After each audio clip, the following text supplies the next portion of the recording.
শখ করে দুইটা সজনের ডাল লাগিয়েছিলাম ওই বাপের বাড়ির দেশ থেকে নিয়ে এসে। তো হালকা বাতাসে আমার ডাল দুটা ভেঙে গেল। আসসালামু আলাইকুম। এত ঝড় হলো, এত বাতাস হলো, তারপরও ডালগুলা ভাঙলো না। আর এই হালকা বাতাসেই আমার এই সজনের ডালটা ভেঙে গেল।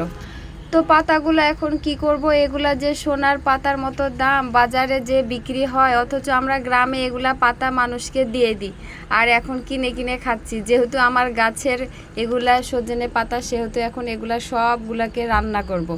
অনেকগুলা হয়েছে, একদিনে খেতে পারবো না, 2-3 দিনে খাবো।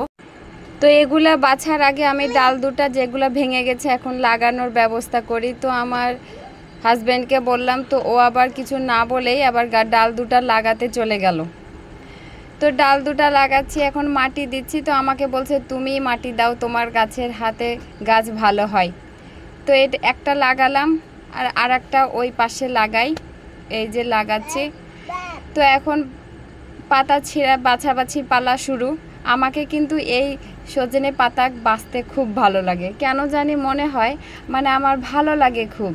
আর সজনে পাতাগুলো বাছছি আর মায়ের কথা মনে করছি যে আগে কত মা পাতা বেছেছে, আমাকে বলেছে একটু বাছা সজনে পাতাগুলো বেছে দে রে, কিন্তু বলতাম যে ভাল লাগে না, আমি এগুলার কাজ করতে পারবো না।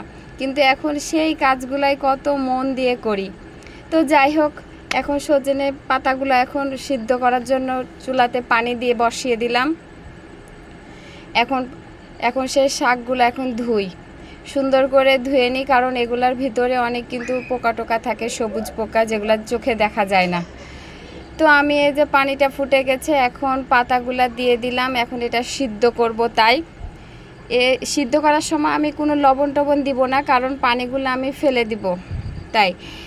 তো এই যে আমার পাতাটা সিদ্ধ হয়ে গেছে, এখন এই পানিগুলো আমি ছেঁকে নিলাম। এই পানিগুলো কিন্তু আবার আমরা ফেলবো না, এই পানিগুলো আমি গাছে দিব, কারণ এই পানিটা খুব উপকারী। তো শাক যেহেতু রান্না করছি, সরিষার তেল না দিলে তো হয় না, তো সরিষার তেল দিয়েই আমি শাকটা তেলে দিব।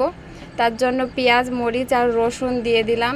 এটা এখন ভালো করে যখন ভাজা হয়ে যাবে, আমি একটু হলুদ আর লবণ দিব, কারণ হচ্ছে আমি সিদ্ধ করার সময় হলুদ দিই, আর হলুদ কিন্তু তরকারিতে খাওয়াটা খুবই দরকার। তো এটা যতক্ষণ পানি আছে ততক্ষণ আমি নাড়াচাড়া করব, সুন্দর করে নাড়াচাড়া করে পানিটা যখন মরে যাবে, এই যে পানিটা অনেকটাই মরে গেছে, অল্প একটু আছে, এটা সুন্দর করে হালকা তাপে নাড়াচাড়া করলে শাকটাও ঝরঝরে হবে এবং পানিটাও তাড়াতাড়ি চলে যাবে। তো শাকটা আমার হয়ে গেছে, এই যে আমি বাটিতে দিয়ে দিয়েছি। আমার ভিডিওগুলো যদি আপনাদের ভালো লাগে তাহলে অবশ্যই লাইক এবং সাবস্ক্রাইব করবেন। আল্লাহ হাফেজ।